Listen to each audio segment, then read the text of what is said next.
Hi, this is a BA optional English session number one.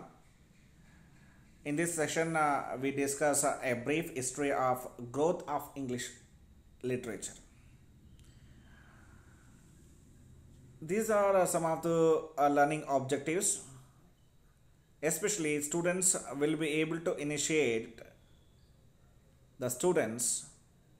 Sorry, to initiate the students to the study of literature, to make them understand the meaning of literature, scope and importance of literature. ಲಿಟ್ರೇಚರ್ದು scope ಮತ್ತು ಇಂಪಾರ್ಟೆನ್ಸ್ನ ನಾವು ಇಲ್ಲಿ ಅದು ಎಷ್ಟು vast ಇದೆ ಅನ್ನೋದನ್ನ ನಾವು ಇಲ್ಲಿ ನೋಡ್ಕೊಂಡು ಹೋಗ್ತಾ ಇರ್ತೀವಿ. After going through this PPT, students are able to learn the relationship between literature, history and culture. Then the contribution of literature to the society. The meaning and scope of literature lays in the fact that literature is a body of written works. It is a form of human expression. There is a close connection between culture and literature, as culture embodies art, language, beliefs and customs, etc. Usually scope ಯಾವ ಏರಿಯಾದಲ್ಲಿ literature dominate ಮಾಡುತ್ತೆ ಅನ್ನೋದನ್ನ ನಾವು ನೋಡ್ಕೊಂಡು ಹೋಗ್ತೀವಿ ಇಲ್ಲಿ. The Old English period, that is also known as Anglo-Saxon period. This period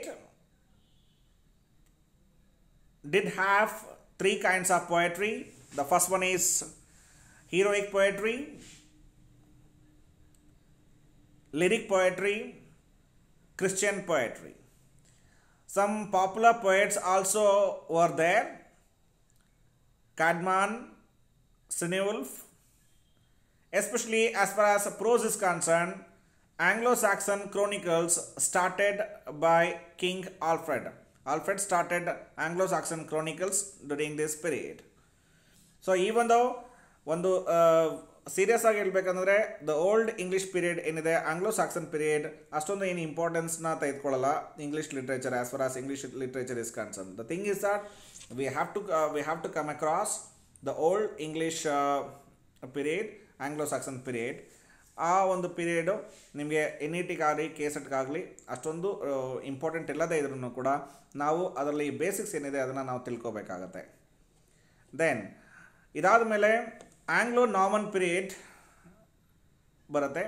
Anglo Norman period that is in between that took place in between 1066 up to 1204. That is also known as Anglo-French period, that was started with Norman conquest in 1066 AD. The very important scenario which happened in this period is the establishment of Oxford University in 12th century. Even in this century, in this period, Cambridge University was also started. Some notable poets we can come across in this period are Geoffrey of Monmouth, Wales. Notable works were also there: Sir Gawain and the Green Knight, Owl and the Nightingale. Then Anglo-Norman period, that is also known as Anglo-French period. ಇದು ಕೂಡ ಅಷ್ಟೊಂದೇನು ಇಂಪಾರ್ಟೆನ್ಸ್ನ ತೆಗೆದುಕೊಳ್ಳಲ್ಲ. The thing is that main ಆಗಿ ನೋಡೋದಾದರೆ Cambridge university, Oxford ಯೂನಿವರ್ಸಿಟಿಗಳು main ಸ್ಟ್ರೀಮಲ್ಲಿ ಒಂದು ಎಜುಕೇಷನ್ನ ಸ್ಟಾರ್ಟ್ ಮಾಡಿದ್ದು ಜನ ವಾಸ್ಟ್ ಆಗಿ ಓದೋಕ್ಕೆ ಹೆಲ್ಪ್ ಆಯಿತು. ಹಾಗಾಗಿ we can't take it too seriously, but still some basics we have to understand and then we have to go. Then the main thing is that Age of Chaucer. Age of Chaucer, that is the initiative of English literature ಅಂತಲೇ ಅಂದ್ಕೊಳ್ಳಿ. ಕಾರಣ Geoffrey Chaucer wrote Canterbury tales. ಅಲ್ಲಿ ಏನು ಇಟಾಲಿಕ್ಸಲ್ಲಿ Canterbury tales ಅಂತ ಇದೆಯಲ್ಲ, this is the very important literary work. With this work Geoffrey Chaucer initiated literature in English. So that ಹಾಗಾಗಿ ಅವರನ್ನು the father of English literature ಅಂತಲೂ ಕೂಡ ಕರೀತಾರೆ. ವಿಲಿಯಂ ಲ್ಯಾಂಗ್ಲಾಡ್ ಅವರು ಬರೆದಿರುವಂತಹ ಪಿಯರ್ಸ್ ಪ್ಲೋಮ್ಯಾನ್, ಜಾನ್ ಗೋವರ್ ಅವರು ಬರೆದಿರುವಂತಹ ಕ್ಯಾನ್ವಸಿಯೋ ಅಮ್ಯಾಂಟಿಸ್, ಈ ಮೂರು ಜನ ಪೊಯೆಟ್ಸು ಸಮ್ ಎಕ್ಸ್ಟೆಂಟಲ್ಲಿ ಏಜ್ ಆಫ್ ಚಾಸರಿಯನ್ ಏಜಲ್ಲಿ ಬರ್ತಾರೆ. ಬಟ್ ಸಮ್ ಎಕ್ಸ್ಟೆಂಟಲ್ಲಿ ಚಾಸರ್ನ ನೀವು ತುಂಬ ಜಾಸ್ತಿ ಓದೋದು ಒಳ್ಳೆಯದು. ಏಕೆಂದರೆ ಚಾಸರ್ ಮೇಲೆ ಕ್ವಶನ್ಸ್ಗಳು ಫ್ರೇಮ್ ಆಗ್ತವೆ. ಹಾಗಾಗಿ ಕೆಸೆಟ್ ಮತ್ತು ಎನ್ ಇ ಟಿಗೆ ನೀವು ಅದನ್ನು ಹೈಲೈಟ್ ಮಾಡಿಕೊಂಡು ಅದರ ಮೇಲೆ ನೀವು ಇನ್ ಡೆಪ್ತ್ ಓದ್ತಾ ಹೋಗಿ. ಬಿಕಾಸ್ ನಾವು ಇಲ್ಲಿ just we are giving the content, we are giving the clue, then you have to work on that clue. ಇಲ್ಲಿ ಒಂದು ಸ್ಪೆಷಲ್ ಈ ಚಾಸರಿಯನ್ ಪೀರಿಯಡಲ್ಲಿ ಒಂದು ಸ್ಪೆಷಲ್ ಥಿಂಗ್ ಏನಾಗುತ್ತೆ ಅಂದರೆ, ಜಾನ್ ವಿಕ್ಲಿಫ್ ಬೈಬಲನ್ನು ಇಂಗ್ಲೀಷ್ಗೆ ಟ್ರಾನ್ಸ್ಲೇಟ್ ಮಾಡ್ತಾರೆ. That is the very important thing which happened during this Chaucerian age. ಯಾಕೆಂದರೆ ಬೈಬಲ್ ಮೂಲತಃ ಬೇರೆ ಲ್ಯಾಂಗ್ವೇಜಲ್ಲಿ ಇರುತ್ತೆ. ಸೊ ಬೈಬಲ್ನ ಇಂಗ್ಲೀಷ್ ಲ್ಯಾಂಗ್ವೇಜ್ಗೆ ಟ್ರಾನ್ಸ್ಲೇಟ್ ಮಾಡಿದಾಗ that was the amazing thing that developed during this period. ಆಗ ಜರ್ನಿ ಸ್ಟಾರ್ಟ್ ಆಗುತ್ತೆ. ಸೊ ದ್ಯಾಟ್ ಇದು ಕೂಡ ಟ್ರಾನ್ಸ್ಲೇಷನ್ನ ನಾವು ಏನಾದರೂ ಲಿಟ್ರರಿ ಥಿಂಗ್ ಆಗಿ ನಾವೇನಾದ್ರೂ ಅದನ್ನು ಕನ್ಸಿಡರ್ ಮಾಡೋದಾಗಿದ್ದರೆ ಬೈಬಲ್ನ ಟ್ರಾನ್ಸ್ಲೇಟ್ ಮಾಡಿದ್ದು ತುಂಬ ಒಳ್ಳೆ ಲಿಟ್ರರಿ ವರ್ಕ್ ಆಗ್ತಿತ್ತು. But translation is translation. ಅದನ್ನು ನಾವು ಒಂದು ವರ್ಕ್ ಆಗಿಲ್ಲ, ಒಂದು ಇಂಗ್ಲೀಷ್ ಬುಕ್ಕಾಗಿ ಓದ್ಕೊಂಡು ಅದನ್ನು ಒಂದು ಇಂಗ್ಲೀಷ್ ಬುಕ್ಕಾಗಿ ನಾವು ಅದನ್ನು ಸ್ಟಡಿ ಮಾಡ್ಬೋದು, ರೆಫರ್ ಮಾಡ್ಬೋದು. But still translation is translation. Then historical background. Some of the historical backgrounds we have to just look into it, because something happened during this period. 100 years war between England and France took place in between 1337 up to 1453. Then Black Death took place in 1348. Even Peasants' Rebellion took place in 1381. These are the important historical background. Why you have to study these kind of historical background is, with these historical backgrounds, we have to remember, we have to imagine how the society was and how the people start thinking about the war and the entertainment. After fed up just involving in war and everything, how they wish to take some entertainment during this kind of time, during this period. That is thing, that is a minor issue we have to remember and we have to logically think here. Then the Scottish Chaucerians. Then ಚಾಸರು ಒಂದು ಬುಕ್ಕನ್ನು contemporary tiles ಅನ್ನೋ ಒಂದು ಬುಕ್ಕನ್ನು ಬರೆದ ಮೇಲೆ ಅವರ ಒಂದು book ಮಾತ್ರ ಫೇಮಸ್ ಆಗುತ್ತೆ ಜಾಸ್ತಿ, ಕಾಂಟೆಂಪರರಿ ಟೇಲ್ಸ್. ಸೊ ಹಾಗಾಗಿ ಸ್ಕಾಟ್ಲ್ಯಾಂಡ್ನ ಸ್ಕಾಟಿಷ್ ಪೀಪಲ್, ಸ್ಕಾಟಿಷ್ ರೈಟರ್ಸ್ ಚಾಸರ್ನ ಫಾಲೋ ಮಾಡ್ಕೊತಾ ಹೋಗ್ತಾರೆ. ಚಾಸರ್ನ ಕಂಟೆಂಟ್ಸು, ಚಾಸರ್ಸ್ನ ಫಾರ್ಮು, ಚಾಸರ್ಸ್ನ ಥೀಮ್, ಆ ಮ್ಯಾಟ್ರಿಕ್ಸು, ಆ ಲಿಟ್ರೇಟಿವ್ ಯೂಸ್ ಆಫ್ ಲ್ಯಾಂಗ್ವೇಜ್, ಇವೆಲ್ಲವನ್ನು ಕೂಡ ಫಾಲೋ ಮಾಡ್ಕೊತಾ ಹೋಗ್ತಾರೆ. ಅವ್ರನ್ನ ನಾವು ಸ್ಕಾಟಿಷ್ ಚಾಸರಿಯನ್ಸ್ ಅಂತ ಕರೀತಾರೆ. So some of the Scottish Chaucerians are Robert Anderson, Gavin Douglas, William Dunbar, Sir David Lindsay. So these were the Scottish Chaucerians. So ಇವರು ಇದನ್ನು ಫಾಲೋ ಏನು ಚಾಸರ್ದು ಕಂಟೆಂಟ್ ಮತ್ತು ಚಾಸರ್ದು ಸ್ಟೈಲ್ನ ಫಾಲೋ ಮಾಡಿದಾಗ they were called the Scottish Chaucerians. Then the Tudor dynasty. E dynasty, usually that is so famous, King Henry VII, King Henry VIII, even Queen Elizabeth. These were the very important personalities we have to come across in European history, especially Queen Elizabeth. Just her age was called a golden period to English literature because she used to encourage the writers in a broader perspective, broader perception. Then, here notable writers in this Tudor dynasty: Erasmus, Thomas More, he wrote Utopia. John Skelton, he wrote a Spake Parrot. Skelton's individual poetic style of clever reputation of very short lines is known as Skeltonics. ಸ್ಕೆಲ್ಟಾನಿಕ್ಸ್ ಅವನ ಒಂದು individual poetic style ಇದೆಯಲ್ಲ, ಒಂದು ತುಂಬ clever ಆಗಿ ಕೆಲವು short ಲೈನ್ಸ್ಗಳನ್ನು repeat ಮಾಡೋದು, ಅದನ್ನು ನಾವು ಸ್ಕೆಲ್ಟಾನಿಕ್ಸ್ ಅಂತ ಕರಿತೀವಿ. ಆ ಸ್ಕೆಲ್ಟಾನಿಕ್ಸ್ನ ಇಲ್ಲಿ ನಾವು ನೋಡ್ಬೋದಾಗಿದೆ. ದೆನ್ ದ ರೆನೆಸಾನ್ಸ್ ತುಂಬ ಇಂಪಾರ್ಟೆನ್ಸ್ನ ತೆಗೆದುಕೊಳ್ಳುತ್ತೆ ಬಿಕಾಸ್ ಇಲ್ಲಿ something special happened. The Renaissance in the age of Renaissance some significant issues took place, especially the rejuvenation of pre-Christian literature. Pre-Christian literature ಪ್ರಾರಂಭ ಆಗಿದ್ದು, ಅಲ್ಲಿಂದ ಅದರ ಒಂದು ಏಳಿಗೆಯನ್ನು ತೆಗೆದುಕೊಂಡಿದ್ದು ಒಂದು ತುಂಬ ಇಂಪಾರ್ಟೆಂಟ್ ಘಟ್ಟ ಆಗುತ್ತೆ ಇಂಗ್ಲೀಷ್ ಲಿಟ್ರೇಚರಲ್ಲಿ. And another some factors that led to the renaissance ಅಂದರೆ ಆ ಒಂದು ಏಜ್ ಒಂದು ಎವಾಲ್ವ್ ಆಗೋದಕ್ಕೆ ಕೆಲವು ಸಮ್ ಫ್ಯಾಕ್ಟರ್ಸ್ಗಳು ಬರ್ತವೆ, ಎಸ್ಪೆಷಲಿ ಕಾರಣ ಆಗ್ತದೆ. ಯಾವ್ಯಾವುದು ಕಾರಣ ಆಗುತ್ತೆ ಅಂದರೆ ದ ಫಾಲ್ ಆಫ್ ಕಾನ್ಸ್ಟಾಂಟಿನೋಪಲ್ನ ಪತನ ಅಂತ ಏನು ಕರಿತೀವಿ ಅದು ಆಗಿದ್ದು. The reformation led by Martin Luther ಮೂಲಕ ರಿಫಾರ್ಮೇಷನ್ಗಳು ಕೂಡ ಆಗಿದ್ದು. ಹ್ಯುಮ್ಯಾನಿಟಿಯ ಮೇಲೆ ಜನ ಒಂದು ಲಿಟ್ರರಿ ವರ್ಕ್ಸ್ಗಳನ್ನ ನೋಡೋಕ್ಕೆ ಸ್ಟಾರ್ಟ್ ಮಾಡಿದ್ದು. ರೈಸ್ ಆಫ್ ಸೈನ್ಸಸ್, ಅದೇನು ಕೆಲವು ಸೈಂಟಿಫಿಕ್ ಡಿಸ್ಕವರೀಸ್ ಆಗಿದ್ದು, ಎಸ್ಪೆಷಲಿ ಗೆಲಿಲಿಯೋ, ಕೋಪರ್ನಿಕಸ್, ಫ್ರಾನ್ಸಿಸ್ ಬೇಕನ್ ಇವರೆಲ್ಲ ಸೇರಿಕೊಂಡು ಕೆಲವು ಸೈಂಟಿಫಿಕ್ ರಿಸರ್ಚ್ಗಳು ಮತ್ತು ಡಿಸ್ಕವರೀಸ್ ನಡೆದಿದ್ದು ಆ ರೆನೆಸಾನ್ಸ್ ಪೀರಿಯಡ್ನ ಒಂದು ಮಹತ್ವದ ಘಟ್ಟ ಅಂತ ಅನ್ಕೋಬೋದು.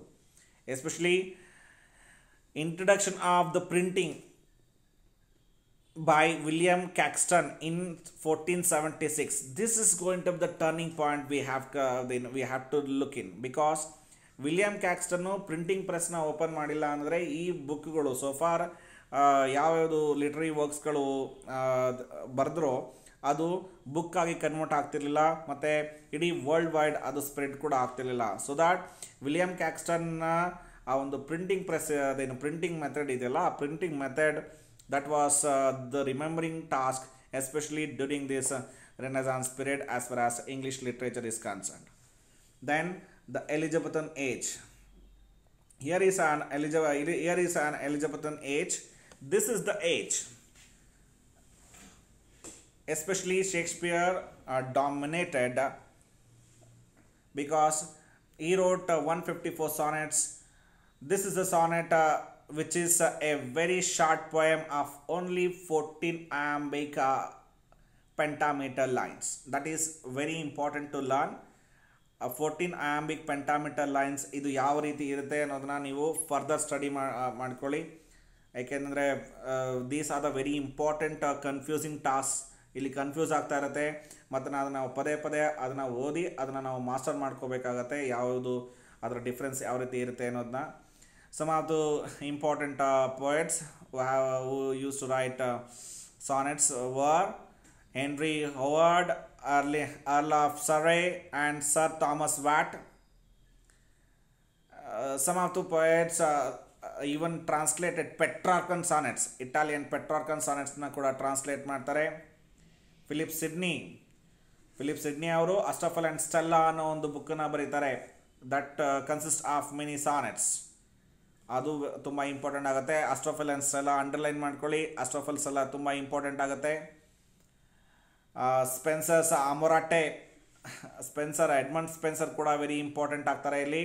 ಅಮೊರಾಟೆ ಅಂತ ಬಟ್ ಇಲ್ಲಿ ಇನ್ನೊಂದನ್ನು ನಾವು ಜ್ಞಾಪಿಸ್ಕೋಬೇಕಾಗತ್ತೆ, ಶೇಕ್ಸ್ಪಿಯರ್ 154 ಸಾನೆಟ್ಸ್ನ ಬರೀತಾರೆ.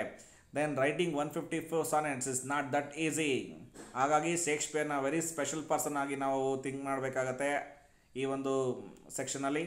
ಹಾಗಾಗಿ ಎಲಿಜಬೆಥನ್ ಏಜ್ನ ನಾವು ಥಿಂಕ್ ಮಾಡೋದಾದರೆ, ಎಸ್ಪೆಷಲಿ ಸಾನೆಟ್ಸ್ ಬಗ್ಗೆ ನಾವು ಡಿಸ್ಕಸ್ ಮಾಡೋದಾದರೆ, ಎಡ್ಮಂಡ್ ಸ್ಪೆನ್ಸರ್, ಫಿಲಿಪ್ ಸಿಡ್ನಿ ಮತ್ತು ವಿಲಿಯಂ ಶೇಕ್ಸ್ಪಿಯರ್ ಈ 3 ಜನ ತುಂಬ ಡಾಮಿನೇಟ್ ಮಾಡ್ತಾರೆ. ಫಿಲಿಪ್ ಸಿಡ್ನಿ ಅವ್ರದ್ದು ಅಸ್ಟೋಫೆಲ್ ಅಂಡ್ ಸ್ಟೆಲ್ಲಾನ ತುಂಬ ಸೀರಿಯಸ್ ಆಗಿ ಓದಿ. ಬಟ್ ಒಂದು ಟ್ವಿಸ್ಟಿಂಗ್ ಟೇಲ್ ಏನಂದರೆ, ಸಿಡ್ನಿದು ಬೇರೆ ವರ್ಕ್ಸ್ನ ಕೂಡ ಒಂದು ಮೈನ್ಯೂಟ್ ವರ್ಕ್ಸ್ ಅಂತ ನಾವು ಯಾವುದನ್ನ ನಾವು ನೆಗ್ಲೆಕ್ಟ್ ಮಾಡಿರ್ತೀವಿ, ಅದನ್ನೇ ನಮ್ಮ ಎಕ್ಸಾಮ್ಸಲ್ಲೂ ಕೂಡ ಕೇಳಿಬಿಡ್ತಾರೆ NET ಆ ಕೇಸೆಟ್ಟಲ್ಲಿ. ಹಾಗಾಗಿ ನೀವು ಕೂಡ ಸ್ವಲ್ಪ ಅಲ್ಲಿ ಗಮನ ಹರಿಸೋದು ಒಳ್ಳೆಯದು. ಅದೇನು ಫಿಲಿಪ್ ಸಿಡ್ನಿ ಅಂತ ಏನಾದರೂ ಬಂದರೆ ಆ ವ್ಯಕ್ತಿ, ಆ ಲಿಟ್ರರಿ ಪರ್ಸನಾಲಿಟಿ ಏನೇನು ಬರೆದಿದ್ದಾರೆ ಅನ್ನೋದು ಎಲ್ಲವನ್ನು ಕೂಡ ಒಂದ್ಸಲ ಓದಿ, ಅದರಲ್ಲಿ ಯಾವುದನ್ನು ಹೆಂಗೆ ಬರೆದಿದ್ದಾರೆ, ಅದರಲ್ಲಿ ಯಾವುದು ಸಿಗ್ನಿಫಿಕೆನ್ಸ್ನ ತೆಗೆದುಕೊಂಡಿದೆ, ಯಾವುದು ಮೈನ್ಯೂಟ್ ಸಿಗ್ನಿಫಿಕೆನ್ಸ್ನ ತೆಗೆದುಕೊಂಡಿದೆ ಅನ್ನೋದನ್ನೆಲ್ಲ ನಾವು ಅರ್ಥ ಮಾಡಿಕೊಂಡ್ರೆ ಸಿಡ್ನಿ ಮೇಲೆ ಯಾವುದೇ ಕ್ವಶನ್ಸ್ ಕೇಳಿದ್ರೂ ಕೂಡ ಅಟೆಂಡ್ ಮಾಡ್ಬೋದು. That kind of calibre and the confidence you have to develop during this 3 years ಅಂತಲೇ ಅಂತ ಅಂದ್ಕೊಳ್ಳಿ. ಸೊ ಫಿಲಿಪ್ ಸಿಡ್ನಿ, ಸ್ಪೆನ್ಸರ್ ಮತ್ತು ಅಮರಾಟೆ. ಸೊ ಫಿಲಿಪ್ ಸಿಡ್ನಿ ಮತ್ತು ಸ್ಪೆನ್ಸರ್, ವಿಲಿಯಂ ಶೇಕ್ಸ್ಪಿಯರ್ 3 ಜನದ ಬಗ್ಗೆ ಸಾನೆಟ್ಸ್ ವಿಚಾರವಾಗಿ ಚೆನ್ನಾಗಿ ವರ್ಕೌಟ್ ಮಾಡಿ. Then the dramatists. Here some of the dramatists we come across, especially Christopher Marlowe, Christopher Marlowe's Dr. Faustus ಅಂತ ಒಂದು book ಬರುತ್ತೆ. ಅವರು ಮಾರ್ಲೋ ಒಂದು ಡಾಕ್ಟರ್ ಫಾಸ್ಟಸ್ ಅಂತ ಒಂದು ಬುಕ್ ಬರೀತಾರೆ. That is so amazing. So ಅದನ್ನು ನೀವು ಚೆನ್ನಾಗಿ ಓದ್ರಿ, ಪ್ರಾಕ್ಟೀಸ್ ಮಾಡಿರಿ. ಬಟ್ ಮಾರ್ಲೋದು ಇತ್ತೀಚೆಗೆ ಡಾಕ್ಟರ್ ಫಾಸ್ಟಸ್ ಮೇಲೆ ಕ್ವಶನ್ನ ಕೇಳೋದು ಬಿಟ್ಟು ಅಡಿಷನ್ ಆಗಿ ಕೂಡ ಅವರ ಇನ್ನೂ ಕೆಲವು ಬುಕ್ಸ್ನ, ಕೆಲವು ಡ್ರಾಮಾಗಳನ್ನ ಬರೆದಿದ್ದಾರೆ. ಆ ಡ್ರಾಮಾಗಳ ಮೇಲೂ ಕ್ವಶನ್ ಕೂಡ ಫ್ರೇಮ್ ಆಗ್ತಿರೋದ್ರಿಂದ overall Christopher Marlowe English history of English ಲಿಟರೇಚರಲ್ಲಿ ತುಂಬ ಡೈನಾಮಿಕ್ ಒಂದು ಡಾಮಿನೆಂಟ್ ಕ್ಯಾರೆಕ್ಟರ್ ಆಗಿದ್ದಾರೆ. ಸೊ ಮಾರ್ಲೋ ಬಗ್ಗೆ ಚೆನ್ನಾಗಿ ವರ್ಕೌಟ್ ಮಾಡೋದು ಒಳ್ಳೆಯದು.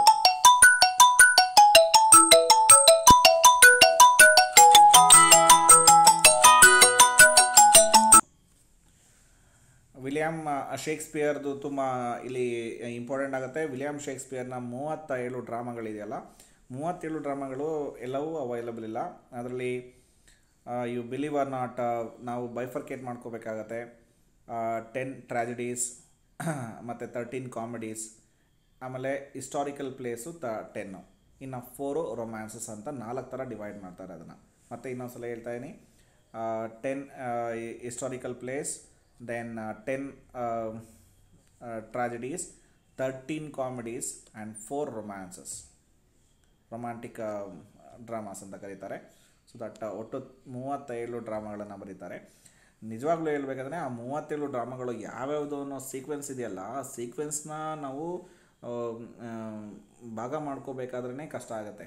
ಸೊ ಅದನ್ನು ವಿಲಿಯಂ ಶೇಕ್ಸ್ಪಿಯರ್ ಬಗ್ಗೆ ನೀವು ಓದಬೇಕಾದ್ರೆ 10, 10, 13, 4 ನೀಟಾಗಿ ಡಿವೈಡ್ ಮಾಡ್ಕೊಳ್ಳಿ.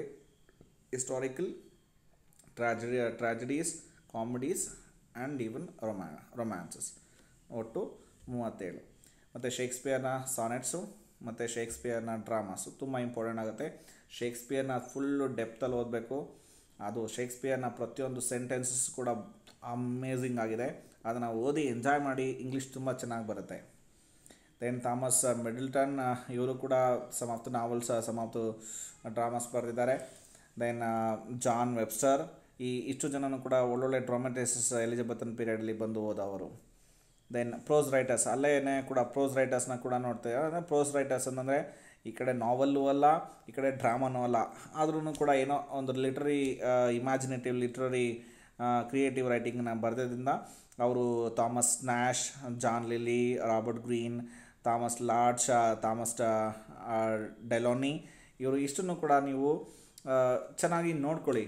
ಅವರು ಯಾವ ಪೀರಿಯಡಲ್ಲಿ ಬಂದರು, ಅವ್ರದ್ದು ಸ್ಪೆಷಾಲಿಟಿ ಏನು, ಅವರು ಯಾವ ವರ್ಕ್ಗಳನ್ನ ಮಾಡಿದ್ರು ಅನ್ನೋದನ್ನ ಸ್ವಲ್ಪ ಡೆಪ್ತಾಗಿ ಓದಿ ಬಿಟ್ಬಿಡ್ಬೇಕು. ಯಾಕೆಂದರೆ ಇವ್ರುಗಳು ಮೇನ್ ಸ್ಟ್ರೀಮಲ್ಲಿ ಇಂಪಾರ್ಟೆನ್ಸ್ನ ತೆಗೆದುಕೊಳ್ದೇ ಇದ್ರೂ ಕೂಡ ಕೆಲವು ಮೈನ್ಯೂಟ್ ಕ್ವಶನ್ಸ್ಗಳನ್ನು ಫ್ರೇಮ್ ಮಾಡಬೇಕಾದ್ರೆ these are the very important figures that come across.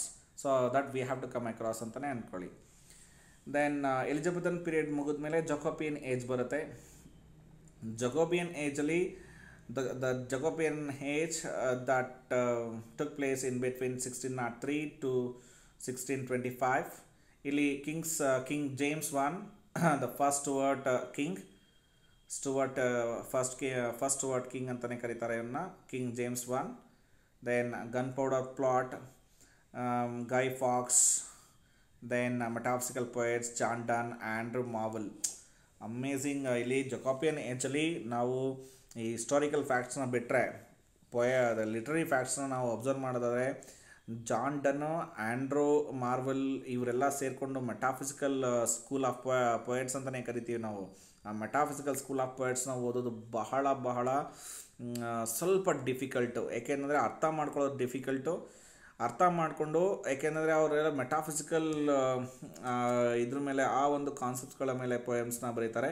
So ಹಾಗಾಗಿ ನಾವು ಓದ್ತಿರ್ಬೇಕಾದ್ರೂ ಜಾನ್ ಡನ್, ಆಂಡ್ರೂ ಮಾರ್ವೆಲ್ ಇವನ್ನೆಲ್ಲ ಒಂದು ಸಲ ಓದಿ ಅರ್ಥ ಮಾಡ್ಕೋಬೋದು. ಅದನ್ನು ನಾವು ರಿಮೆಂಬರ್ ಮಾಡಿ ಎಕ್ಸಾಮಿನೇಷನ್ಗೋಸ್ಕರ ಪ್ರಿಪೇರ್ ಆಗಬೇಕಾದ್ರೆ ಸ್ವಲ್ಪ ಡಿಫಿಕಲ್ಟ್ ಝೋನನ್ನು ಕ್ರಿಯೇಟ್ ಮಾಡ್ಕೊಳುತ್ತೆ. ಹಾಗೆ ಇದ್ರ ಮೇಲೆ ಚೆನ್ನಾಗಿ ಪ್ರಾಕ್ಟೀಸ್ ಮಾಡಿರಿ. ಮೆಟಾಫಿಸಿಕಲ್ ಪೊಯೆಟ್ಸ್ ಎಷ್ಟೇ ಜನ ಇದ್ದಾರೆ ಅನ್ನೋದನ್ನೆಲ್ಲ ಕರೆಕ್ಟಾಗಿ ನೋಡ್ಕೊಳ್ಳಿ. ಆ ಪೊಯೆಟ್ಸ್ ಯಾರು, ಅವರು ಬರೆದಿರುವಂಥ ಎಲ್ಲ ಪೊಯಮ್ಸು ಯಾವ್ಯಾವುದು, ಆ ಥೀಮ್ಸ್ಗಳೇನು ಅನ್ನೋದನ್ನೆಲ್ಲ ಸ್ವಲ್ಪ ಅಲ್ಲಿ ಅಬ್ಸರ್ವ್ ಮಾಡಿರಿ. Then Caroline age in between 1625 to 1640, commonwealth period 1640 to 1660. ಇಲ್ಲಿ ಚಾರ್ಲ್ಸ್ ಒನ್ ಬರ್ತಾರೆ. Civil war between Charles one and parliament of England. ಇವರಿಬ್ಬರ ಮಧ್ಯೆ ಸಿವಿಲ್ ವಾರ್ ನಡೆಯುತ್ತೆ.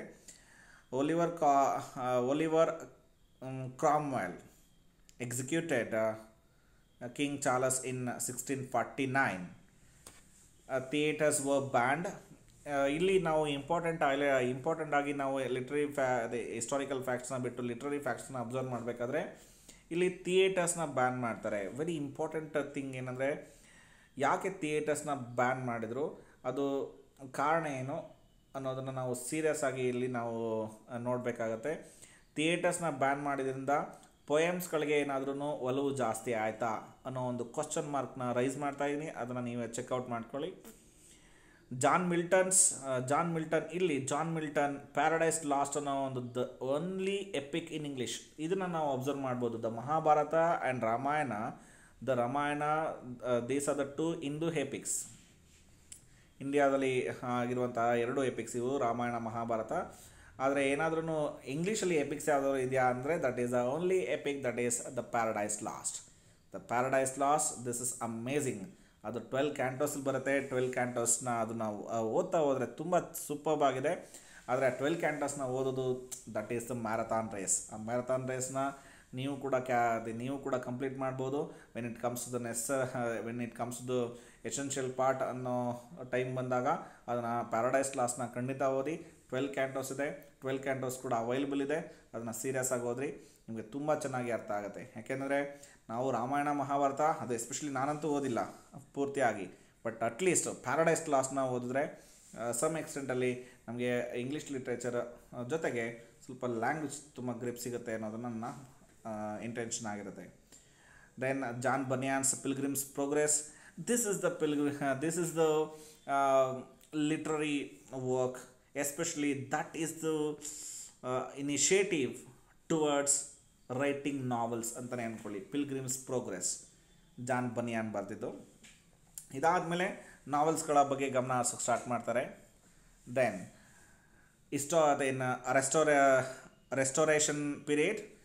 ರೆಸ್ಟೋರೇಷನ್ ಪೀರಿಯಡಲ್ಲೂ that is in between 1660 to 1700.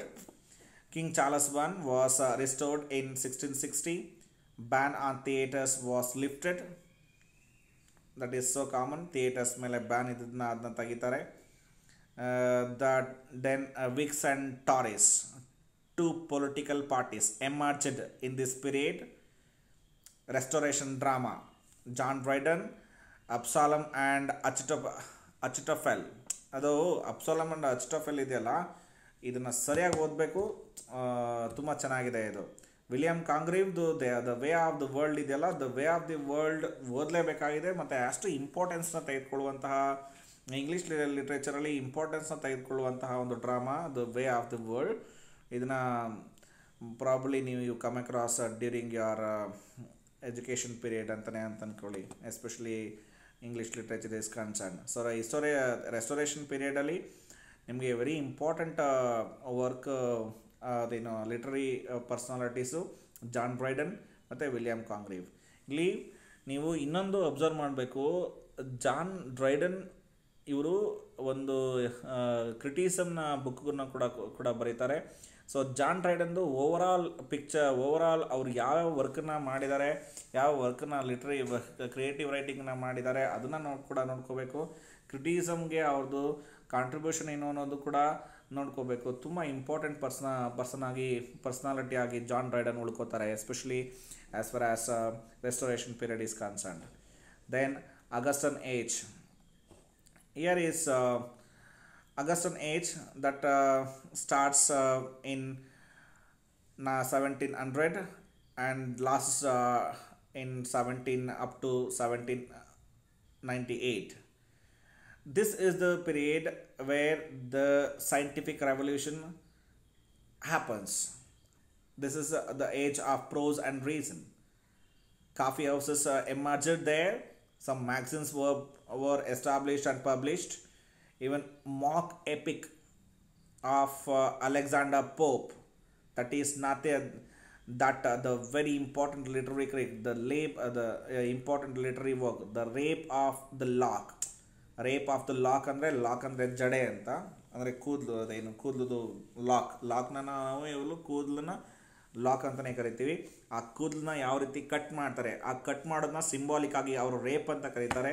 So ಆ ಒಂದು ಮಾಕ್ ಎಪಿಕ್ ಇದೆಯಲ್ಲ, ಅವ್ರನ್ನ ಯಾವ ರೀತಿ ವಿಭಿನ್ನವಾಗಿ ಬಣ್ಸೋದು, ಮಾಕ್ ಮಾಡೋದು ಇದೆಯಲ್ಲ, ದಟ್ ಈಸ್ ಅಲೆಕ್ಸಾಂಡರ್ ಪೋಪ್ಸ್ನ ಅದ್ಭುತವಾದಂತಹ ಲಿಟ್ರರಿ ವರ್ಕು.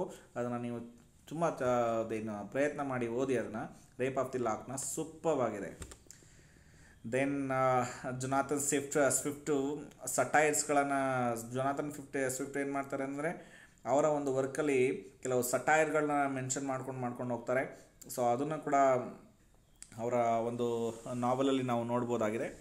ನೆಕ್ಸ್ಟು ಅವರ ಒಂದು ವರ್ಕಲ್ಲಿ ನಾವು ನೋಡ್ಬೋದಾಗಿದೆ dictionary of English language, Samuel Johnson. With ಈ ಏಜ್ನ ಒಂದು another speciality, Samuel Johnson English ಲ್ಯಾಂಗ್ವೇಜಲ್ಲಿ ಡಿಕ್ಷನರಿನ ಬಿಡುಗಡೆ ಮಾಡ್ತಾರೆ, ಪಬ್ಲಿಷ್ ಮಾಡ್ತಾರೆ.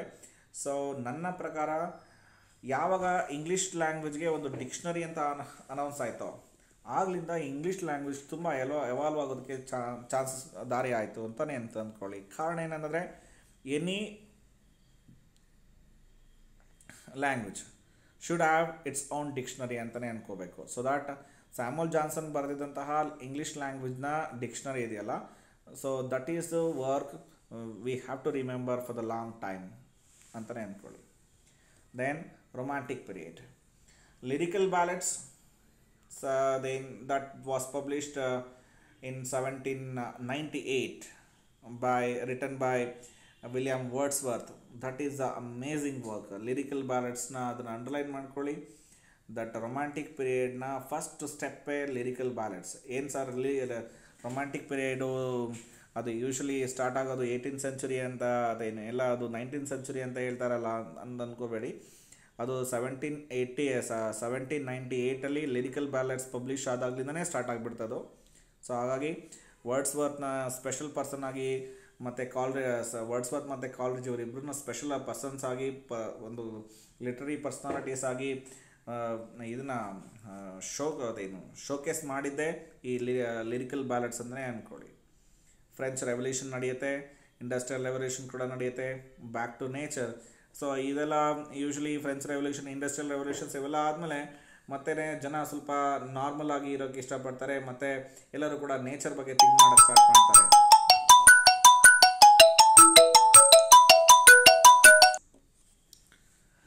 ದೆನ್ ಯಾವಾಗ ಜನ ನೇಚರ್ ಬಗ್ಗೆ ಥಿಂಕ್ ಮಾಡೋಕ್ಕೆ ಸ್ಟಾರ್ಟ್ ಮಾಡ್ತಾರೋ ಅಲ್ಲಿ ಒಂದು ಇಂಪಾರ್ಟೆಂಟ್ ಪೊಯೆಟ್ಸ್ಗಳು ಎಮರ್ಜ್ ಆಗ್ತಾರೆ. William Wordsworth, S T. Coleridge, John Keats, P B. Shelley, Lord Byron. ಈ Wordsworth, Coleridge, John Keats, Shelley ಈ 4 ಜನನ ಸೀರಿಯಸ್ ಆಗಿ ತೆಗೆದುಕೊಂಡು ಹೋದರೆ 4 ಜನದ ಪೊಯೆಟ್ಸು ಅಮೇಝಿಂಗ್ ಪೊಯಮ್ಸ್ಗಳನ್ನು ಬರೆದಿದ್ದಾರೆ. ಯಾಕೆಂದರೆ ಈವನ್ ಟುಡೇ ನಾವು ಯಾವುದಾದ್ರೂ ಒಂದು ಪೊಯಮ್ಸ್ನ ನಾವು ತುಂಬ ಚೆನ್ನಾಗಿ ಇದೆ ಅಂತ ಓದಬೇಕು ಅಂತಂದರೆ ಈ 4 ಜನ ಪೊಯೆಟ್ಸ್ ಏನು ಬರೆದಿದ್ದಾರೆ ಆ ಪೊಯಮ್ಸ್ಗಳು ತುಂಬ ಎದ್ದು ಕಾಣ್ತವೆ. ಸೊ ಅದನ್ನು ಸೀರಿಯಸ್ ಆಗೋದು. ಇನ್ನು ಲಾರ್ಡ್ ಬೈರನ್ ಕೂಡ ಅವರು ಮೇನ್ ಸ್ಟ್ರೀಮಲ್ಲಿ ಕಾಣಿಸ್ಕೊಂಡೇ ಇದ್ರೂ ಕೂಡ ಕೆಲವು literary works of Lord Byron ನಿಜವಾಗ್ಲೂ ಕೂಡ ಚೆನ್ನಾಗಿದೆ. ಅದನ್ನು ನಾವು ಸೀರಿಯಸ್ ಆಗಿ ಓದಬೇಕಾಗತ್ತೆ. ದೆನ್ ರೊಮ್ಯಾಂಟಿಕ್ ಪೀರಿಯಡ್ ಆದಮೇಲೆ ವಿಕ್ಟೋರಿಯನ್ ಏಜ್ ಸ್ಟಾರ್ಟ್ ಆಗುತ್ತೆ. Victorian era that starts from 1837 up to 1901. That is the British working class movement. ಅಲ್ಲಿ ಬ್ರಿಟಿಷ್ ವರ್ಕಿಂಗ್ ಕ್ಲಾಸ್ ಚಳವಳಿ ಇರುತ್ತೆ. Then origin of species, Charles Darwin ಅವ್ರದ್ದು ಆರಿಜಿನ್ ಆಫ್ ಸ್ಪೇಸಿಸ್ಸು, ಮತ್ತು clash between faith and reason, Robert ಇದು historical background. ಅಂದರೆ clash between faith and reason ಆಗಲಿ ಅಥವಾ Charles ಡಾರ್ವಿನ್ದು discoveries ಆಗಿರಲಿ ಮತ್ತು ಕೆಲವು ಬ್ರಿಟಿಷ್ ವರ್ಕಿಂಗ್ ಕ್ಲಾಸ್ ಮೂಮೆಂಟ್ಸ್ ಆಗಲಿ, ಇವೆಲ್ಲವೂ ಕೂಡ historical issues. Robert Browning, Alfred Tennyson, Thomas Carlyle, Matthew Arnold, Cardinal Newman, Charles Dickens, Bronte sisters, Thomas Hardy. These are the important literary figures who just wrote many literary works. ಇಲ್ಲಿ Robert Browning ಮತ್ತು Alfred Tennyson ಪೊಯಮ್ಗಳನ್ನು, ಅದ್ಭುತವಾದಂಥ ಪೊಯಮ್ಗಳನ್ನು ಬರೀತಾರೆ. Thomas Carlyle, Matthew Arnold, Cardinal Newman ಕೆಲವು critical ಸ್ಟಡೀಸ್ಗಳನ್ನ ಚೆನ್ನಾಗಿ ಬರೀತಾರೆ. Charles Dickens, Bronte sisters, Thomas Hardy, ಇವರು ಈ 3 ಜನ ಅದೇನು ಚಾರ್ಲಸ್ ಡಿಕನ್ಸು, ಬ್ರಾಂಟೆ ಸಿಸ್ಟರ್ಸ್ ಅಂದರೆ 3 ಜನ ಸಿಸ್ಟರ್ಸ್ ಬರ್ತಾರೆ. ಮತ್ತು ಎಮಿಲಿ ಬ್ರಾಂಟೆ ಯಾವುದೋ ಅನ್ನ ಬ್ರಾಂಟೆ ಯಾವುದೋ ಇರುತ್ತೆ. ಅದು ಚಾರ್ಲಸ್ ಡಿಕನ್ಸ್, ಬ್ರಾಂಟೆ ಸಿಸ್ಟರ್ಸ್ ಮತ್ತು ಥಾಮಸ್ ಹಾರ್ಡಿ, ಈ ಒಟ್ಟು 5 ಜನ. ಆ 3 ಜನ ಸಿಸ್ಟರ್ಸ್, ಡಿಕನ್ಸ್ ಮತ್ತು ಹಾರ್ಡಿ, ಈ 5 ಜನ ಅದ್ಭುತವಾದಂತಹ ಒಂದು ನಾವೆಲ್ಸ್ಗಳನ್ನು ಬರೆದಿದ್ದಾರೆ. ಆ ನಾವೆಲ್ಗಳನ್ನು ಓದ್ತಾ ಹೋದರೆ ಅಮೇಝಿಂಗ್ ಆಗಿದೆ. ಈವನ್ ಟುಡೇ ಇನ್ನೂ ಒಂದು 100 ವರ್ಷ ಆದಮೇಲೂ ಕೂಡ ಇವರು ಬರೆದಿರುವಂಥ ನಾವೆಲ್ಸ್ಗಳನ್ನು ಇನ್ನೂ ಜನ ಓದ್ತಾ ಹೋಗ್ತಾರೆ. ಅಷ್ಟನ್ನು ಕೂಡ ಸ್ಟ್ಯಾಂಡರ್ಡ್ನ ಮೇಂಟೈನ್ ಮಾಡ್ಕೊಂಡು ಹೋಗಿದ್ದಾರೆ. ಸೊ ಹಾಗಾಗಿ ನೀವು ಅದನ್ನು ಸೀರಿಯಸ್ ಆಗಿ ಇನ್ ಕೇಸ್ ಫ್ಯೂಚರಲ್ಲಿ ಓದೋದು ಒಳ್ಳೆಯದು. ಸೊ ವಿಕ್ಟೋರಿಯನ್ ಏಜಲ್ಲಿ ನಾವು ನೋಡಬೇಕಾಗಿದ್ದು 3 ಕೂಡ, ಪೊಯಮ್ಸ್ ಆಗಲಿ, ಲಿಟ್ರರಿ ವರ್ಕ್ ಆಗಲಿ, ಈವನ್ ನಾವೆಲ್ಸ್ನಾಗಲಿ 3 ಕೂಡ ನಾವು ನೋಡ್ಬೋದಾಗಿದೆ. Then the modern age. So modern ಏಜಲ್ಲಿ world war first world war ನಡೆಯೋದು, ಸೆಕೆಂಡ್ ವರ್ಲ್ಡ್ ವಾರ್ ನಡೆಯೋದು, ದೆನ್ ಅಲ್ಲಿ ಗ್ರೇಟ್ ಡಿಪ್ರೆಷನ್ ಕೂಡ ಬರುತ್ತೆ. ಮತ್ತು ಇದು ಯುರೋಪಿಯನ್ ಕಾಂಟಿನೆಂಟಲ್ಲಿ. ಸೊ ಇದು historical background. But as far as literary station is concern, T.S. Eliot emerge ಆಗ್ತಾರೆ. ಇನ್ನು ನಾವು ಚಾಸರ್ ಟು T.S. ಇಲಿಯಟ್ ಅಂತಲೇ ನಾವು ಯೂಶ್ವಲಿ ಮಾತನಾಡೋದು. T.S. ಇಲಿಯಟ್ಟು ಅಮೇಝಿಂಗು. ಅದು ವೇಸ್ಟ್ಲ್ಯಾಂಡ್ ಇದೆಯಲ್ಲ ಪೊಯಮು, ಆ ವೇಸ್ಟ್ಲ್ಯಾಂಡ್ ಪೊಯಮ್ನ ಎಷ್ಟು ಸಲ ಓದಿದ್ರೂ ಕೂಡ ಅದು ಬೇರೆ ಅರ್ಥ ಕೊಡ್ತಾ ಹೋಗುತ್ತೆ. ಅದು ಅಮೇಝಿಂಗ್ ಆಗಿದೆ ಅದು. Then W.B. ಯೇಟ್ಸ್ನ ಪದೇ ಅದನ್ನು ಒಟ್ಟು ಓಟ್ಸ್ ಇದೆಯಲ್ಲ, ಕೆಲವು ಒಟ್ಟು ಬೈಜಾಂಟಿಯಮ್ ಅದು ಇದೆಯಲ್ಲ, ಕೆಲವು ಪೊಯಮ್ಸು ಓದ್ತಾ ಹೋದರೆ ಅದು ಡಿಫಿಕಲ್ಟಿ ಲೆವೆಲ್ ಜಾಸ್ತಿ ಆಗ್ತಾನೆ ಇರುತ್ತೆ. ಬಟ್ ಆದ್ರೂ ಕೂಡ W.B. ಯೇಟ್ಸು ಮತ್ತು T.S. ಇಲಿಯಟ್ಸು ಇಬ್ಬರೂ ಕೂಡ amazing poets we have come across in modern age. ಮತ್ತು ಅದನ್ನು ನಾವು ಫ್ಯೂಚರ್ಲಿ ಇಂಥ ಪೊಯೆಟ್ಸ್ ನಾವು ನೋಡ್ತೀವೋ ನೋಡಲ್ವೋ ಗೊತ್ತಿಲ್ಲ. But these 2 people amazing. Next James Joyce, George Orwell, Virginia Woolf, ಇವರೆಲ್ಲರೂ ಕೂಡ ಒಳ್ಳೊಳ್ಳೆ ನಾವೆಲ್ಸ್ಗಳನ್ನ ಬರೀತಾರೆ. We can agree with that. Sigmund Freud, ಇಲ್ಲಿ ಸ್ವಲ್ಪ ಸಿಗ್ಮಂಡ್ ಫ್ರಾಯ್ಡು ಒಂದು ಸಿಗ್ನಿಫಿಕೆಂಟ್ ಸೈಕಲಾಜಿಸ್ಟ್. ಇವರು ಈ ಸೈಕಲಾಜಿಸ್ಟ್ ಇವರು ಲಿಟ್ರೇಚರ್ಗೂ ಕೂಡ ಬಹಳ ಒಂದು ಇದನ್ನು ಕೊಡ್ತಾರೆ, ಕಾಂಟ್ರಿಬ್ಯೂಷನ್ನ ಕೊಡ್ತಾರೆ. ಹಾಗೆ ಇವ್ರನ್ನೂ ಕೂಡ ಚೆನ್ನಾಗಿ ನೋಡ್ಕೊಳ್ಳಿ. Then fragmented society, stream of consciousness novel, symbolism, non linear plot. ನೋಡಿ 20th ಸೆಂಚುರಿಯಲ್ಲಿ ಎಲ್ಲವೂ ಕೂಡ ಸೊಸೈಟೀಸ್ ಫ್ರಾಗ್ಮೆಂಟ್ ಆಗ್ತಾ ಹೋಗುತ್ತೆ, ಡಿವೈಡ್ ಆಗ್ತಾ ಹೋಗ್ತದೆ. ದ ಸ್ಮಾಲ್ ಫ್ಯಾಮಿಲೀಸ್ ಆಗಿ ಡಿವೈಡ್ ಆಗೋದು, ಅದೇನು ಫ್ರಾಗ್ಮೆಂಟ್ ಆಗೋದು ಸೊಸೈಟೀಸ್ ಎಲ್ಲ, ಇದೆಲ್ಲವೂ ಕೂಡ ಸೊ ಕಾಮನ್. ಸೊ ಅಂತಹ ಇಶ್ಯೂಸ್ ಮೇಲೆ, ಅಂತಹ ಕಂಟೆಂಟ್ ಮೇಲೆ ಅದೇನು ಅವರ ಒಂದು ಲಿಟ್ರರಿ ವರ್ಕ್ಸ್ಗಳನ್ನ, ಕ್ರಿಯೇಟಿವ್ ರೈಟಿಂಗ್ಸ್ಗಳನ್ನ ಬರೀತಾ ಹೋಗ್ತಾರೆ. Then the stream of conscious novels. ಈ ಸ್ಟ್ರೀಮ್ ಆಫ್ ಕಾನ್ಷಿಯಸ್ನೆಸ್ ನಾವೆಲ್ಸ್ ಇದೆಯಲ್ಲ, ಬರೆಯೋದು ಡಿಫಿಕಲ್ಟು, ಈವನ್ ಓದೋದು ಡಿಫಿಕಲ್ಟ್ ಅಂತಲೇ ಅಂದ್ಕೊಳ್ಳಿ. ಏಕೆಂದರೆ ಅದು ಫಸ್ಟ್ ರೀಡಿಂಗು ಸೆಕೆಂಡ್ ರೀಡಿಂಗಲ್ಲಿ ಅರ್ಥನೇ, ಫಸ್ಟ್ ರೀಡಿಂಗು ಸೆಕೆಂಡ್ ರೀಡಿಂಗಲ್ಲಿ ಸಮ್ ಎಕ್ಸ್ಟೆಂಟಲ್ಲಿ ಸಮ್ ಕನ್ಫ್ಯೂಷನ್ಸ್ನ ಕ್ರಿಯೇಟ್ ಮಾಡ್ಬೋದು. But stream of to the lighthouse ಅಂತ ಬರುತ್ತೆ ಸ್ಟ್ರೀಮ್ ಆಫ್ ಕಾನ್ಷಿಯಸ್ ನಾವೆಲ್ಸಲ್ಲಿ. ಅದನ್ನು ಓದ್ರಿ, ಅದು ಓದ್ತಾ ಹೋದರೆ ಸ್ಟ್ರೀಮ್ ಆಫ್ ಕಾನ್ಷಿಯಸ್ನೆಸ್ ನಾವೆಲ್ಸ್ನ ನಮ್ಮ ಒಂದು ಥಿಂಕಿಂಗ್ ಆಟಿಟ್ಯೂಡ್ ಇದೆಯಲ್ಲ, ಅದು ತುಂಬ ಮೆಚೂರ್ಡ್ ಆಗಿ ಡೆವಲಪ್ ಆಗುತ್ತೆ ಅನ್ನೋದು ನನ್ನ ಬಯಕೆ. ಹಾಗೆ ಸ್ಟ್ರೀಮ್ ಆಫ್ ಕಾನ್ಷಿಯಸ್ನೆಸ್ ನಾವೆಲ್ಸ್ನ ಸೀರಿಯಸ್ ಆಗಿ ಓದ್ರಿ. ಇನ್ನು ಸಿಂಬಾಲಿಸಮ್, ಈ ಮಾಡರ್ನ್ ಏಜಲ್ಲಿ ಯಾವುದೇ ಪೊಯಮ್ಸ್ಗಳನ್ನು ಬರೆದ್ರೆ, ಒಂದು ಪೊಯಮ್ನ ಬರೆದ್ರೆ ಒಂದು ಸಿಂಬಾಲಿಕ್ಕಾಗಿ ಬರೆಯೋದು, ಆ ಒಂದು ಆಟಿಟ್ಯೂಡ್ ಈ ಒಂದು ಮಾಡರ್ನ್ ಏಜಲ್ಲಿ ಡೆವಲಪ್ ಆಗುತ್ತೆ. ಯಾವ ರೀತಿ ನಾವು ಇವ್ರನ್ನ ರೊಮ್ಯಾಂಟಿಕ್ ಪೀರಿಯಡಲ್ಲಿ ನೇಚರ್ ಬಗ್ಗೆ ತುಂಬ ರೊಮ್ಯಾಂಟಿಕ್ ಆಗಿ ಬರಿತಾ ಹೋಗ್ತಾರೋ, ವರ್ಡ್ಸ್ವರ್ತ್, ಕಾಲ್ರಿಡ್ಜ್, ಕೀಟ್ಸ್ ಆಗಲಿ, ಶೆಲ್ಲಿ ಆಗಲಿ, ಅದೇ ರೀತಿ ಮಾಡರ್ನ್ ಏಜಲ್ಲಿ ಯಾವುದೇ ಪೊಯಮ್ಸ್ಗಳನ್ನು ಬರೆದ್ರೆ, ಅದು ಯಾವುದೇ ಒಂದು ಇಮ್ಯಾಜಿನೇಟಿವ್ ಕ್ರಿಯೇಟಿವ್ ರೈಟಿಂಗ್ಸ್ಗಳನ್ನು ಬರೆದ್ರೆ ಕೆಲವು ಇಮ್ಯಾಜಿನೇಟಿವ್ ಸಿಂಬಲ್ಸ್ಗಳನ್ನ ಇಟ್ಕೊಂಡು ಬರೆಯೋದು ಈ ಒಂದು ಮಾಡರ್ನ್ ಏಜ್ನ ಟೆಕ್ನಿಕ್ ಆಗಿರುತ್ತೆ. ಆ ಒಂದು ಟೆಕ್ನಿಕನ್ನು ಮೆನ್ಷನ್ ಮಾಡಿದ್ದಾರೆ. ದೆನ್ ದ ನಾನ್ ಲಿನಿಯರ್ ಪ್ಲಾಟ್ಸ್ನ ಕೂಡ ಇಲ್ಲಿ ಮೆನ್ಷನ್ ಮಾಡ್ಕೊಂಡು ಹೋಗ್ತಾರೆ.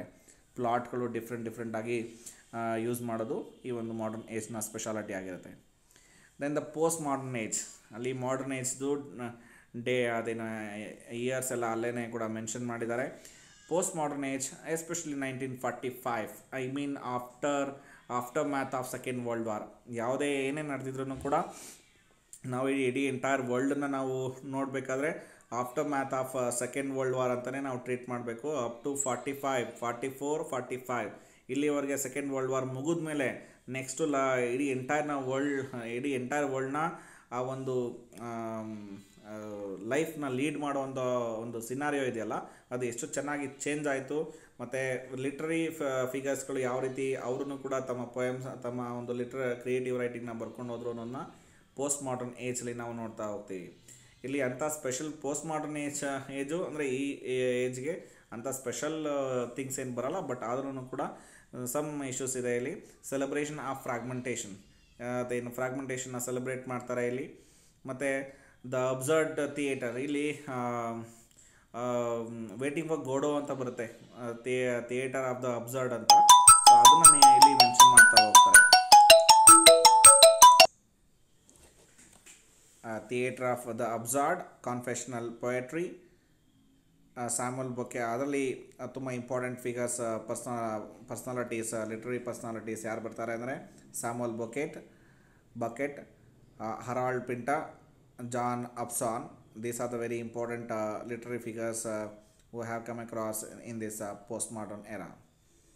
This is about a small introduction to history of English literature ಅಂತಲೇ ಅಂದ್ಕೊಳ್ಳಿ. ಯಾಕೆಂದರೆ ಇಂಗ್ಲೀಷ್ ಲಿಟ್ರೇಚರ್ ಮೇಲೆ ಕಂಟೆಂಟ್ ಏನು ಕೊಡೋದಿದೆಯಲ್ಲ, ದಟ್ ಈಸ್ ಸೊ ಲಿಮಿಟೆಡ್, ತುಂಬ limited.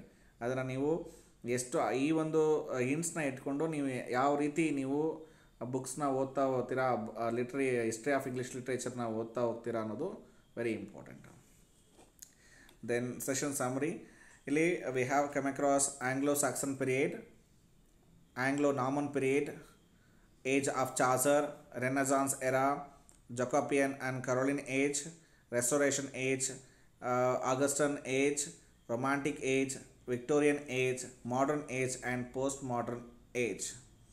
These are the very important ages we have come across in this PPT. There are some multi-choice questions will be there.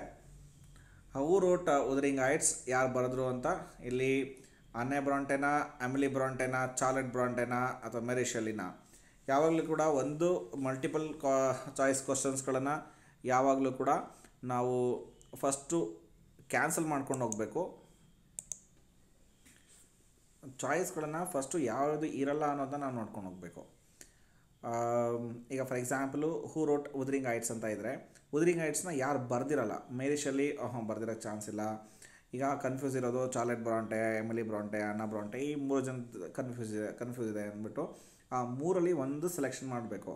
ಆಗ ಯಾವುದು ನಿಮಗೆ ಇನ್ನೂ ಎಕ್ಸಾಕ್ಟಾಗಿ ಅನ್ನ ಬ್ರಂಟೆ ಬರೆದಿದ್ದು ಒಂದೆರಡು ನಾವಲ್ಲು, ಹಾಗಾಗಿ ಅನ್ನ ಬ್ರಂಟೆನೂ ಕೂಡ ಅಷ್ಟೊಂದು ಇಂಪಾರ್ಟೆಂಟ್ ಏನಿಲ್ಲ. ಸೊ ಅನ್ನ ಬ್ರಂಟೆನೂ ಕೂಡ ಕ್ಯಾನ್ಸಲ್. ಹಾಗಾಗಿ ಬಿ ಮತ್ತು ಸಿ ಇವೆರಡರಲ್ಲಿ ಯಾವ್ದಾದ್ರು ಒಂದು ಇರ್ಬೋದು ಅಂತ. ಎಮಿಲಿ ಬ್ರಾಂಟೆ ಜಾಸ್ತಿ ನಾವು ಕೇಳ್ಪಟ್ಟಿದ್ದೀವಿ, ಹಾಗೆ ಎಮಿಲಿ ಬ್ರಾಂಟೆನೇ ಬರೆದಿರ್ಬೋದು ಅಂತ ಊಹೆ ಮಾಡ್ಬೋದು. ಯಾವಾಗ ನೀವು ಓದಿಲ್ಲ ಅಂತಂದರೆ, ಓದಿದರೆ ಆನ್ಸರ್ ಗೊತ್ತಿದ್ದರೆ ಡೈರೆಕ್ಟಾಗಿ ಕ್ಲಿಕ್ ಮಾಡಬೇಕು, ದಟ್ ಈಸ್ ಎಮಿಲಿ ಬ್ರಾಂಟೆ ಅಂತ.